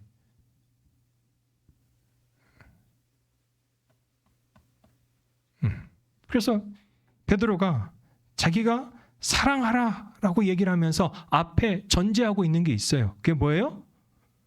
사랑인데, 사랑의 덩어리인데 이 사랑의 덩어리를 감싸고 있는 그대의 시대와 그대의 장소와 그대의 살아가고 있는 시공간을 해석할 수 있는 지혜가 있어야 된다는 거예요. 그래서 기도하라가 동사가 아니라 그랬어요. 뭐가 동사다? 정신을 차려라. 셀프 컨트롤해라. 근신하라. 사버 마인드드 되라. 성경은 우리를 교회의 빛, 교회의 소금이라고 얘기하지 않습니다. 뭐라고 얘기해요? 세상의 빛, 세상의 소금이라고 얘기하죠. 실제 우리의 모든 사역의 대상은요, 여기 안에 있는 것 같지만 아닙니다. 밖에 있어요. 밖에. 만약 베드로와 사도 바울을 통해 하나님께서 이 교회를 부흥하게 하셨을 거면 왜 베드로가 저기 스탄 나라에서부터 로마까지 가게 하는 그런 전도행을 하게 하겠어요? 사도 바울은 1, 2차, 2차, 3차, 마지막 로마까지 가는 4차 3번 태장을 맞았다 그럽니다. 3번 태장. 이때의 태장은요, 어떤 태장이냐면 39대를 한 태장이라 그래요. 39대 태장을 한 태장이 3번 맞았다 그래요. 태장을 맞을 때는요, 요 가죽 끝에 뭐가 매달려 있냐면 가죽 맨 끝에는 쇠구슬이 달려 있습니다. 그리고 이 쇠구슬 뒤에 동물의 단단한 뼈가 이렇게 박혀 있어요. 미국의 자마라는 저널이 있어요. 그래서 자마라는 저널이 의학 저널인데 1990년도에 유행했던 어떤 연구 과제가 있었어요. 예수님의 십자가의 사건이 병리학적으로, 의학적으로 사실이냐 아니냐를 병리학적으로, 의학적으로 증명해내는 겁니다. 과학적으로. 1990년대. 예수님이 돌아가시고 나서 로마 병사가 옆구리를 창을 찌르죠. 그럼 뭐가 나온다 그래요? 물과 피가 나온다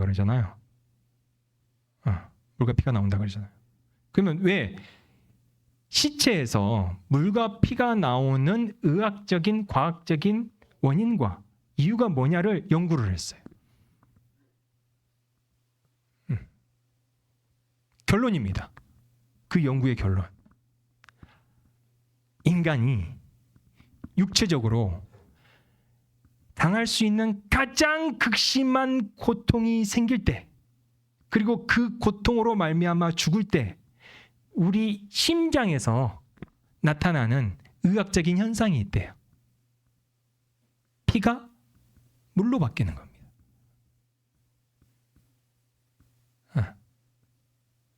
증명이 되는 거죠. 그래서 그 이후에 연구들이 많이 돼 있어요. 자마라는 저널입니다. 의학 저널이에요. 예수님이 실제도 아니다? 실제라니까요. 그러면 예수님께서 우리에게 요구하시는 사랑도 뭐가 돼요? 실제가 돼야 돼요. 그러면 이 실제를 제대로 된 실제가 되기 위해서 먼저 뭐 해라? 근신하고 깨어라라는 말이에요. 기도가 막히지 않기 위해. 영적인 스피릿, 파워가 막히지 않게. 그러면서 이 사랑에 대한 구체적인 실제를 그 다음에 얘기를 하죠. 뭐라고 얘기해 보십시오. 9절 한번 같이 읽겠습니다. 베드로전서 4장 9절 한 목소리 읽겠습니다. 시작. 서로 대접하기를 원망 없이 하라. 이것이 사랑의 실제의 첫 번째 이야기입니다. 베드로가 그의 삶을 통해 네가 나를 사랑하니? 내 주님 압니다. 내가 주님을 사랑합니다. 그러면서 자기가 고백하는 거 신앙 고백이에요. 베드로의 신앙 고백. 뜨겁게 사랑했는데 내가 예수님을 교회에서 찬양을 많이 했대요. 성경 공부를 창세기부터 계시록까지 한 30년 했대요. 교회 와서 화장실 청소를 매주 했대요. 교회 와서 식당 봉사를 매주 하셨대요. 그 의미가 없다는 말이 아니에요. 오해하지 마세요. 보다 더 구체적인 사랑의 실제가 어디에서 드러났다는 거예요. 서로 대접하기를 원망 없이 한 이 사건을 통해 나는 예수님께서 나에게 너 진짜 나를 사랑하니? 그 사랑의 실제로 나는 살아냈다라는 겁니다. 서로 대접한다. 이 말을 조금 원문의 의미와 우리의 시대의 말로 바꾸냐면 뭔 말이냐면 물론 이제 그리스도 안에서의 교제를 얘기하는 게 이 첫 번째 목적인 거고, 또 우리의 가족 간의 대상이 두 번째 목적인 것 같아요. 이 대상 자체가 서로 대접한다는 말이 뭐냐? 이 대접한다는 말이 뭐냐? 이게 지금 우리의 용어로 바꾸자면 병원에서 입원한 환자인데 내일이 없는 환자를 대하듯이 서로 대접하라는 말입니다. 그래서 영어에서는 이거를 hospitality라고 해요. 사랑의 자세라는 거예요. 저희 탄자니아에서 좀 안타까운 이제 저희 이 탄자니아 동역자들이 있는데 안타까운 이제 그런 게 있어요. 제가 급하게 한국에 나왔어요. 근데 이 친구가 저희 선배 선교사님들을 잘 섬겼던 분이에요. 현지 동역자였는데, 근데 여러 가지 이제 저희 일을 많이 도와주고, 제가 전화해서 밤이고 낮이고 이제 처음 들어가서 이제 학교를 셋업할 때 관공서 일도 봐야 되고 교육부 일도 봐야 되고 구청도 가야 되고 저희로 말하면 면사무소도 가야 되고 면장도 만나야 되고 이때 제가 저녁이고 밤이고 낮이고 같은 말인가? 네. 제 새벽에 전화라도 받는 친구예요. 이름이 더스탄이라고. 그래서 이 친구 덕에 할 수 없는 일을 해냈어요. 근 3년간. 한국에 나올 일에서 나왔습니다. 얼마 있다가 소식이 왔어요. 이 더스탄이 친구가 말라리아에 걸려가지고 병원에 입원했는데 3일 만에 죽었다. 또 다른 친구는 네이마라는 친구가 있습니다. 행정을 받던 친구예요. 신실합니다. 돈을 맡겨도요, 신경 쓰지 않아도 될 정도예요. 신경 쓰지. 급하게 부르시더라고요. 하나님, 뭐 이렇게 급하게 부르셨는지. 응급실에 가서 기도를 해고, 하나님, 일어나게 해주십시오. 저도 치유사역을 목사님 만나기 전까지는 제 배경 자체가 합동이기 때문에, 합동 굉장히 부수적이잖아요. 치유사역 자체를 별로 그렇게 뭐 있을 수도 있지 했는데, 목사님 만나고 나서 제가 많이 바뀌었어요. 끊고 제가 기도했습니다. 하나님, 살려주십시오. 안 살려주시더라고요. 저의 예를 들었지만 이와 같다는 겁니다. 믿음의 사람을 대할 때, 여러분들의 가족을 대할 때 대접하라는 거예요. 대접하는 자세와 태도입니다. 그게 진짜 예수 그리스도께서 우리에게 가르쳐 주신 사랑의 실제라면 내일이 없는 것처럼 대접하셔야 돼요. 내일이 없는 것처럼. 혹시 오늘 가족들 예배 끝나고 만나실 거면요, 5명 모이면 메뉴 7개 시키세요. 풍성하게. 네. 가정이 교회라 그러잖아요. 저는 개인적으로 가정이 교회인데 찬양하고 뭐 말씀 읽고 이것도 예배인데, 저는 가정에서는요, 식탁 예배가 가장 중요하다고 생각합니다. 우리 어머니들 식탁 교제하기 위해 수고 많이 하시잖아요. 그 식탁의 모습이요, 신앙의 상태인 줄 아세요? 식탁은요, 항상 풍성해야 돼요. 이것도 목사님한테 배운 겁니다. 목사님들이 같이 교제하면 뭐 시키면은요, 배불러요. 배불러, 부정적인 말 쓰지 말라 그랬는데 배불러 죽겠어요. 냉면을 2개를 더 시키세요. 밥은 먹고 있는데 김성현 몇 도.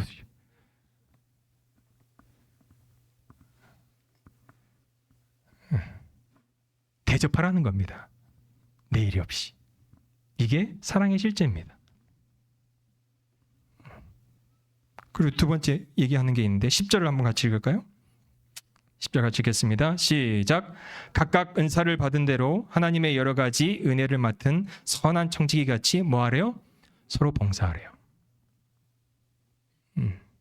서로 대접하라가 첫 번째였죠. 두 번째가 서로 봉사라는 겁니다. 성경적 가르침에서 이 봉사하다라는 말은요, 3가지 영역이 있습니다. 3가지 영역. 이걸 이제 히브리식 사고로 적용을 했을 때 봉사라는 말은, 또 섬기다라는 말은 3가지 영역이 있는데 대상에 따라 각각 달라요. 봉사하다, 섬기다. 이게 히브리적 사고로는 그 대상에 따라 이 3가지 카테고리로 나눌 수 있는데, 첫째, 땅입니다. 땅. 우리 시대로 얘기하면 우리가 살고 있는 이 시대의 문화를 얘기하는 거예요. 하나님께서 천지를 창조하실 때 아담에게 에덴 동산과 또 에덴 동산에서 쫓겨났을 때 아담에게 명령하셨던 명령이 있어요. 땅을 기경하라 라는 말이에요. 이 말하고 서로 봉사하라는 말이 똑같습니다. 땅을 기경하라는 말은 에덴 동산에 있는 모든 것을 내가 너에게 다 줬으니 내 뜻에 따라서 이 에덴 동산이 하나님의 뜻에 따라서 운영되게 네가 뭐 해라? 사역을 해라는 거예요.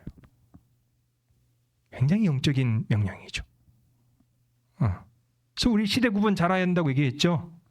정치도 제대로 보셔야 되고요. 경제도 제대로 보셔야 되고요. 사회문화도 제대로 보셔야 돼요. 그래야지 가서 경작을 하죠. 우리 친구들 빨간 머리 앤 좋아해요? 빨간 머리 앤. 몰라? 빅토리아 시대를 배경으로 한 이제 소설이지, 우리에게는 이제 드라마로 이렇게 잘 알려져 있는데, 제가 2년 전인가 3년 전인가 깜짝 놀랐어요. 결국 이제 그 스토리 플롯의 내용은 이거죠. 나이 많은 한국말로 뭐라 그러죠? 오빠하고 여동생이 있어요. 네, 둘 다 결혼을 안 해서 자녀가 없어요. 그래서 이 N이라는 그 안에 있는 이 N이라는 이 N을 입양을 합니다. 그래서 이 N은 그 매튜, 나중에 이제 매튜 삼촌이 되죠.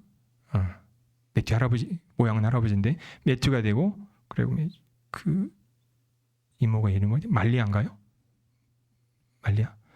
마리아 비슷한데 어쨌든 있어요. 이 가정에서 적응을 하면서 그 동네에서 이제 적응하는 이야기예요. 근데 그 배경 자체가 빅토리아식이기 때문에 굉장히 기독교적입니다. 그래서 교회, 학교에 가서 친구를 사귀는데 절친이 2명이 생겨요. 하나는 남자애, 하나는 여자애.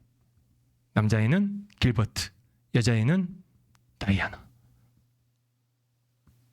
그 3명의 우정 이야기죠, 어쨌든. 3명이. 근데 요거를 어떻게 현대극으로 바꾸면, 이 만화 말고 넷플릭스에서 올라와 있어요. BBC인가요?에서 만들었을 거예요, 아마. 올라와 있어요. 이 내용을 어떻게 바꾼지 아세요? 3명의 우정이잖아요. 원작 자체는 앤, 길버트, 데이아나. 3번의 우정 이야기예요. 근데 이 이야기를 어떻게 비꾼 줄 아세요? 이 길버트하고는 나중에 이제 원작에서도 길버트하고는 결혼을 해요. 또 이 극에서 제일 끝까지 안 봤는데 중간에 보다가 끊어버렸어요, 제가. 제 아들하고 같이 보다가. 이게 그걸 어떻게 바꿨냐면, 다이아나라는 이 여자친구가 우정의 얘기가 아니라 어떤 얘기로 바꿔버리냐면 그 레즈비언으로 바꿔버려요. 처음에 볼 때 저거 약간 뭔가 들어가 있는 것 같은데 의심을 했어요. 근데 보면 볼수록 그쪽으로 계속 방향을 바꾸는 겁니다. 이게 우리가 살고 있는 문화라니까요. 이 문화를 우리가 기경해야 돼요? 봉사해야 돼요? 봉사해야 돼요. 언론, 문화, 사회. 잘 보세요. 우리가 기경해야 될 곳이 곳곳에 숨어 있습니다. 근데요, 지금은요, 다 가려 있어요. 그걸 볼 수 있어야 돼. 이 첫 번째 기억해야 될 우리의 봉사의 영역입니다. 그 대상, 땅, 세상. 두 번째, 이게 주종의 관계였을 때, 대상이, 봉사해야 될 대상이 종이면 주인, 주인이면 종이 되었을 때, 즉 우리의 인간관계, 우리 시대적인 해석으로 하면 우리의 직장 생활을 얘기하는 거예요. 직장 생활. 그 대상이 사람이 됐을 때, 그게 믿음의 사람이든 그것이 믿지 않는 불신자의 대상이든 세상에서 만나는 모든 사람들에 대한 우리의 봉사의 자세, 예배의 자세, 우리의 섬김의 자세는 어때야 된다? 당신과 나 사이에 누가 계신다? 하나님이 계신다. 에베소서 6장하고 골로새서 3장에서 분명하게 말합니다. 주인이여, 당신의 종을 보는데 그 종과 사이에 하나님 계심을 잊지 마. 종이여, 너희의 주인을 대하는데 당신과 주인 사이에 하나님 계심을 잊지 마. 결론은 이 내용이에요. 믿음의 대상이든 믿음의 대상이 아니든. 여러분도 그런 인생을 사셔야 된다는 거예요. 이것은 실제입니다. 실제. 왜요? 예수님의 죽으심과 부활이 그리고 그의 사랑의 내용이 뭐였기 때문에? 실제였기 때문에. 그래서 식당을 가더라도요, 아무 데나 가지 마세요. 저희 아버지랑 만나면 제가 자주 가는 식당이 있어요. 해촌이라고. 어디에 있는지는 말씀 안 드릴게. 바지락, 초무침을 엄청 잘하는 집입니다. 20년 전부터 가요. 가면요, 직원이요, 20년 전 직원이 아직도 이래요. 왜 그럴까요? 주종의 관계일까요? 모르겠어요. 제 배경은 모르겠어요. 이게 기독교 배경인지 아닌지 모르겠어요. 주종의 관계일까요? 아니면 지금 얘기했던 이 봉사의 관계였을까요? 주인과 아줌마의 관계가 아니라는 거예요. 여기 앞에 가면 수원 삼계탕집이라고 있어요. 수원 삼계탕. 그러니까 그 집을 앉은 지 얼마 안 됐는데 그 집도 비슷해요. 밖에서 서빙하시는 이모하고 주방에서 삼계탕을 만드신 주인이요. 관계가요. 그런 관계. 마음에 가면요 편해요. 깍두기를 더 달라고 그래도 편하게 달라고 할 수도 있고 국물이 부족해요. 국물 좀 더 달라고 해서 국물 좀 편하게 했어요. 왜요? 일하시는 부분 모든 사람들의 관계가 봉사의 관계인데 여기서 말하는 이 봉사의 관계인데 손님을 대하는 그 대하는 관계는요.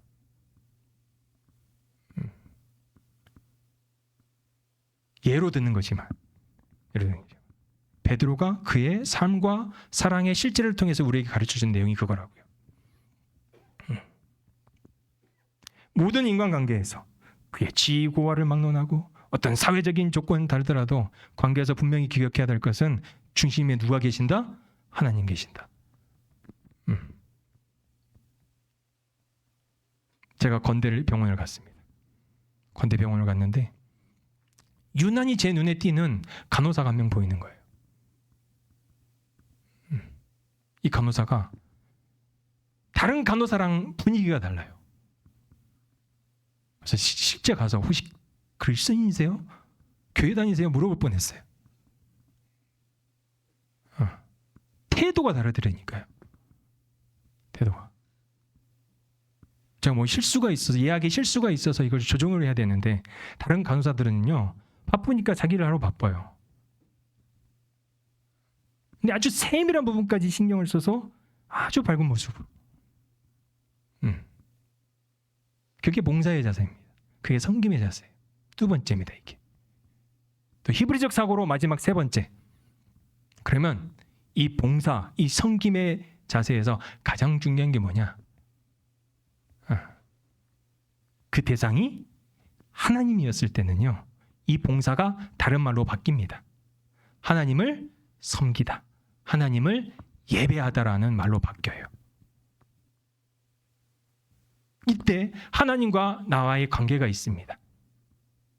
이 관계가 뭐냐면 출애굽기 4장에 가서 그 얘기를 해요. 한번 찾아볼까요? 출애굽기 4장.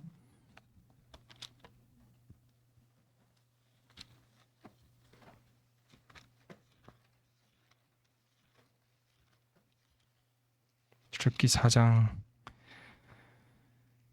22절 23절.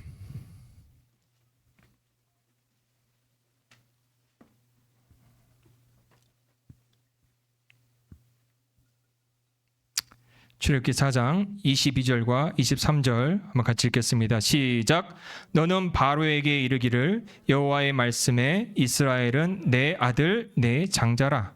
내가 내게 이르기를 내 아들을 보내주어 나를 섬기게 하라 하여도 내가 보내주기를 거절하니 내가 내 아들 내 장자를 죽이리라 하셨다 하라 하시니라.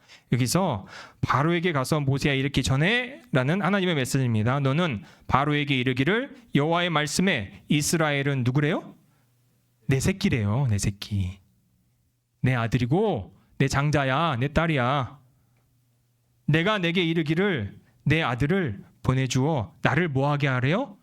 섬기게 하래요. 이 말이 헬라어로 바꾸면 이 봉사하다라는 말이고요. 이 히브리 말로는요. 아바드라는 동사예요. 같은 맥락의 히브리적 사고입니다. 그러면 하나님을 섬기고 하나님을 봉사하는데 내가 종으로 섬기는 거예요? 아들과 딸로 섬기는 거예요? 아들과 딸로 섬기며 아들과 딸로 예배하는 겁니다.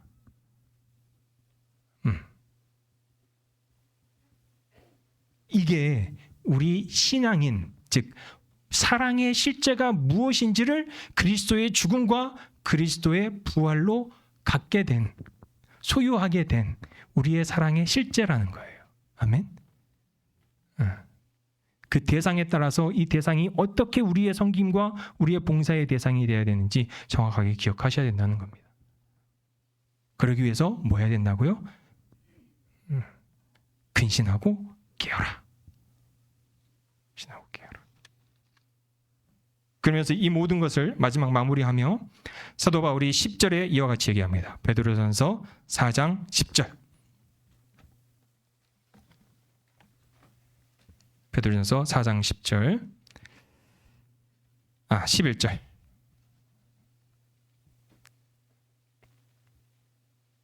베드로전서 4장 11절은 마지막으로 베드로가 이 사랑이 어떠한 방식으로 이루어져야 되는지 구체적으로 얘기합니다. 11절 할 수 있습니다. 시작. 만일 누가 말하려면 하나님의 말씀을 하는 것 같이 하고 누가 봉사하려면 하나님이 공급하시는 힘으로 하는 것 같이 하라. 이는 범사에 예수 그리스도로 말미암아 하나님이 영광을 받으시게 하려 함이니 그에게 영광과 권능이 세세에 무궁하도록 있으리라. 아멘. 이 모든 사랑의 실제에 있어서 누가 공급해 주시는 힘으로? 내가? 아니에요. 그러면 실제가 될 수 없다는 거예요. 베드로처럼 부인하게 돼요. 내 힘으로 하면. 베드로는 해봤잖아요. 칼도 꺼내봤고 물 위도 걸어봤고 고백도 해봤고 주는 그리스도시요 살아계신 아들입니다. 다 해봤어요. 뭘로? 자기 힘으로. 사랑하는 척도 해봤고 봉사하는 척도 해봤고 대접하는 척도 해봤어요. 근데 결국은 내 힘으로는 된다 안 된다? 안 된다라는 고백이 그의 최종적인 고백입니다. 너 의지하지 마. 고람되어야 돼. 하나님 앞에 단독자로 서야 돼. 바라크 무릎 꿇어야 돼. 하나님 공급하여 주시는 힘, 하나님 공급하여 주시는 말로 대접하고 봉사하고 섬기고 예배해라. 이것이 사랑의 실제이다라고 땅땅땅 해주는 겁니다. 이게 베드로 신학에 있어서 사랑의 실제입니다. 베드로는 이것을 우리에게 강력하게 그의 히스토리로, 그의 이야기로 우리에게 요구하고 있는 것이죠. 우리는 이것을 할 수 있습니까? 없습니까? 여기서 무너지시면 안 돼요. 이거는 베드로니까 한 거죠. 예수님을 3년 동안 봐봤으니까 하는 거죠. 그게 아니라니까요. 그래서 베드로 후서에서 뭐라고 얘기했냐면 베드로 후서 1장 한번 봐보실래요?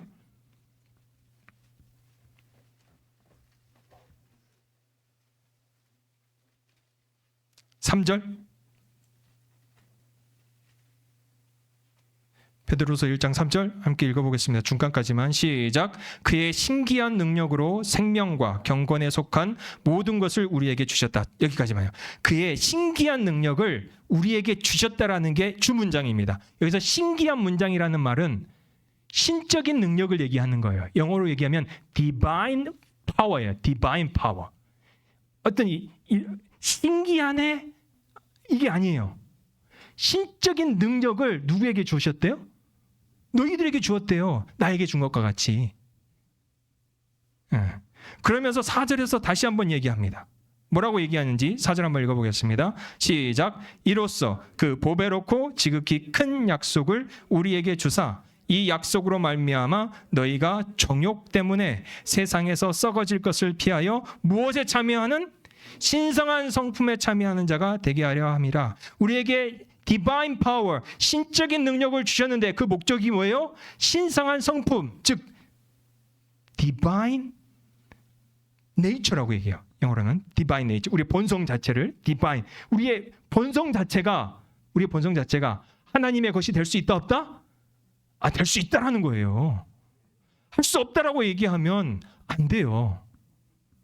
베드로가 3년 동안 봤으니까 그의 인생을 살아냈으니까 그게 아니라는 거 아닌가요? 베드로가 받았듯이 똑같이 우리도 신적인 능력을 받았어요? 안 받았어요? 받았어요. Divine nature, 신적인 성품에 우리가 참여할 수 있어요? 없어요? 있어요. 그러니까 5절부터 뭐라고 해요? 그러므로 너희가 더욱 힘써 너희 믿음의 덕을 덕의 지식을 지식의 절제를 절제의 인내를 인내의 경건을 경건의 형제 우애를 형제 우애의 사랑을 더하라. 또 사랑이 나오잖아요. 베드로니까 했다는 말이 아니라 우리도 할 수 있어야 하고 반드시 해야 한다라는 게 베드로가 가르쳐주는 아주 큰 맥락입니다. 그럼 마지막으로 원래 본론에서 하나를 더 본다 그랬는데 내 양을 치라, 내 양을 먹이라 이것까지 봐야 되는데 목사님 다음에 또 불러주시겠죠? 뭔가 여운을 남겨야지. 운명지하죠. 내 양을 치라, 내 양을 먹이라는 것은 여러분들이 이미 그런 신앙생활 안에 있기 때문에 제가 굳이 깊이 얘기를 안 해도 될 것 같아요. 여러분들이 신앙생활하고 있는 이 장소와 이 공간과 여기서 이루어지고 있는 모든 교육의 내용이 내 양을 치라, 내 양을 먹이라라는 그 실제적인 사역의 장소에서 여러분들이 신앙생활을 하고 있는 줄 믿으시길 바랍니다. 복 받은 줄 아세요. 밖에 있는 교회들이요. 제가 한국에서 사역을 시작하면서 이제 겉에서 보다가 안에 들어와서 보잖아요. 이제 저희 선후배들이 이제 다 담임으로 가 있습니다. 제 나이대가 한 2주에 한 번씩 저희 모임도 있어요. 더 이상 깊이 얘기 안 할게요. 여러분들하고 상관없는 얘기니까. 내 양을 치라, 내 양을 먹이라가 여러분들이 앉아서 신앙생활하고 있는 이 공간이 그 공간이에요. 예수님께서 베드로에게 명령하신 그 명령이 실제 이 공간에서 이루어지고 있는 것을 믿으시기 바랍니다. 아멘. 그러면 마지막으로 베드로가 예수님께 능력을 받아 결국 베드로의 신학과 베드로의 사랑의 역사를 이렇게 마지막에 기록해서 너희도 신성한 성품, 신성한 파워, 능력을 받았다라고 얘기하는데 가장 중요한 게 뭐였을까요? 베드로 이 중심에 가장 깊이 새겨져 있던 그게 베드로를 요한복음 21장 전과 요한복음 21장 후 사도행전이 시작되는 그 부분에 베드로의 전과 후를 나눴었던 그 기준. 그 기준은요. 십자가인 줄 믿으시길 바랍니다. 베드로의 마음 가운데요. 이 십자가가 박힌 거예요. 그전에는 십자가에 박히신 예수님을 바라보고 도망갔죠. 그런데요. 베드로가 그 십자가를 자기 마음에 심은 겁니다. 십자가라는 말 자체는요. 십자가라는 말 자체는 영어도 그렇고 해석도 그렇고 십자가는요. 크로스잖아요. 뭔가 가로지르다. 뭔가 겹치다. 말 자체가 뜻이 그래요. 십자가가. 근데 십자가의 원어로 들어가서 해석하면 십자가는요. 뭔가 가로지르는 게 아니에요. 여러분들이 길 건너갈 때 길 건너갈 때 가로질러서 가는 뭐가 겹쳐져 있는 그런 십자가의 의미가 아니라니까요. 십자가는요. 그 의미 자체가 스트라우스 스트죠. 스트 헬라어로 스트예요. 영어로는요. 스탠드예요. 스탠드. 십자가는요. 가로질러 건너가는 게 아니라 스탠드. 세우는 겁니다. 어디에다가?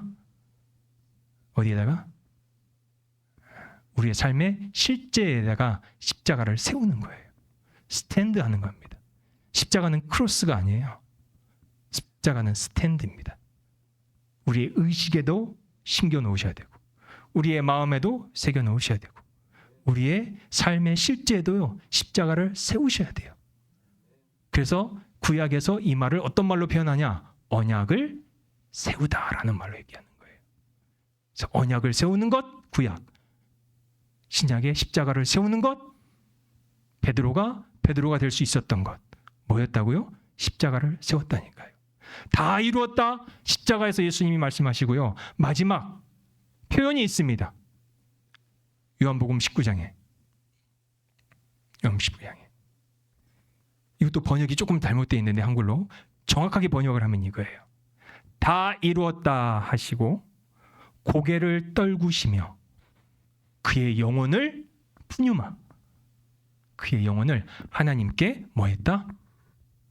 드렸다라는 거예요.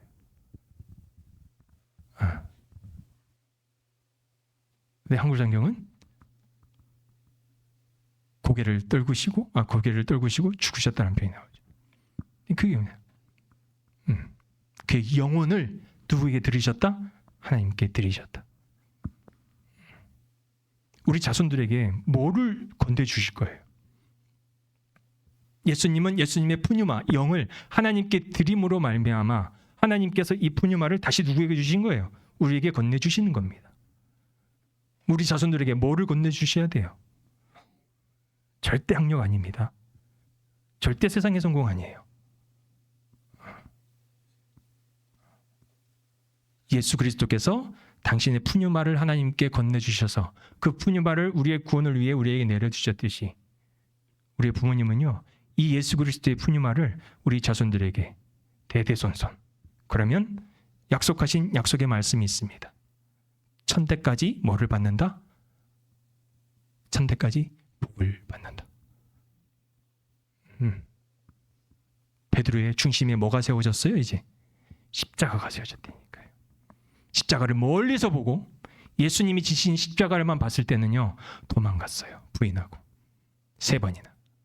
그러나 이 베드로의 중심과 베드로의 삶과 베드로의 실제에 이 사랑의 덩어리인 이 십자가가 세워지니요, 베드로가 짱돌에서 뭐가 되는 거예요?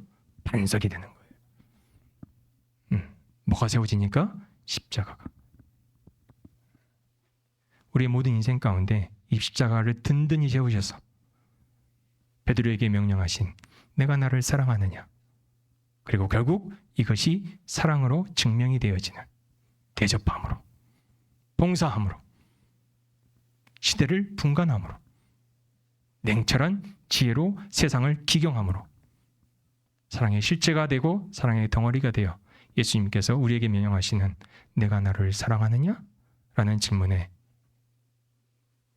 무릎 꿇고 코람대오하여 결국 하나님 앞에선 단독자가 되어 나는 할 수 없지만 하나님이 공급하여 주신, 예수님이 공급하여 주시는 그 힘과 능력으로 할 수 있습니다.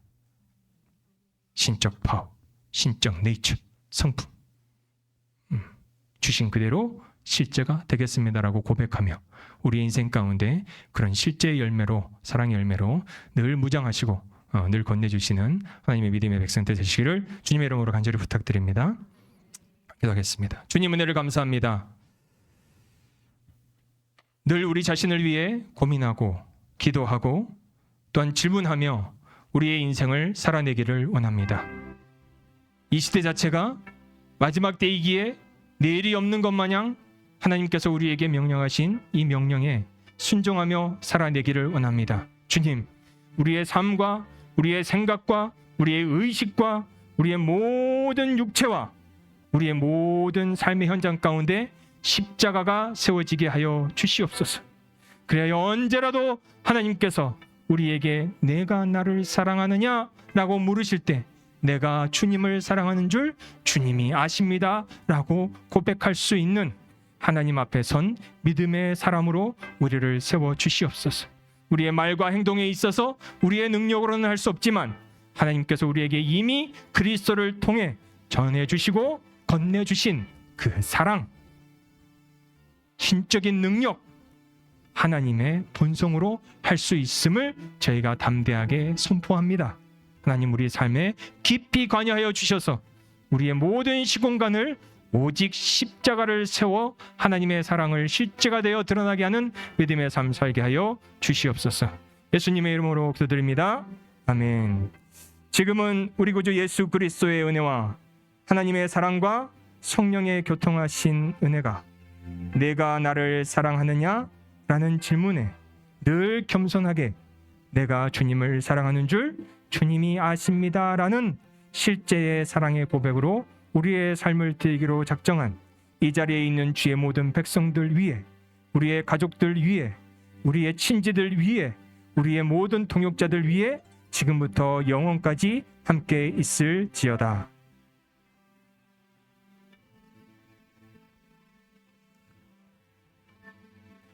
할렐루야. 오늘 귀한 말씀 전해주신 우리 김신희 선생님께 박수 드리겠습니다. 감사합니다. 예, 그리고 아까 우리 김진희 선교사님께서 아까 설교 중에 말씀하신 것처럼 오늘 가족하고 또 이렇게 주변에 계신 분들, 혼자 오신 분들 이렇게 초청하셔서 풍성한 식탁 자리를 마련하셔서 교제를 좀 나누셨으면 좋겠습니다. 예, 오늘 이렇게 풍성하게 물이 왔어서 좀 하셔야지 다음 주부터는 또 잡아야 될 거잖아요.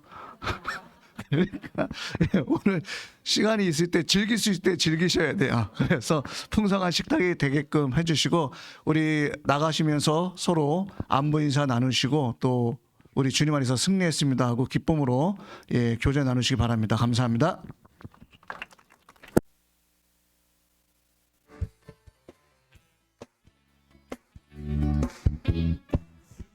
기다려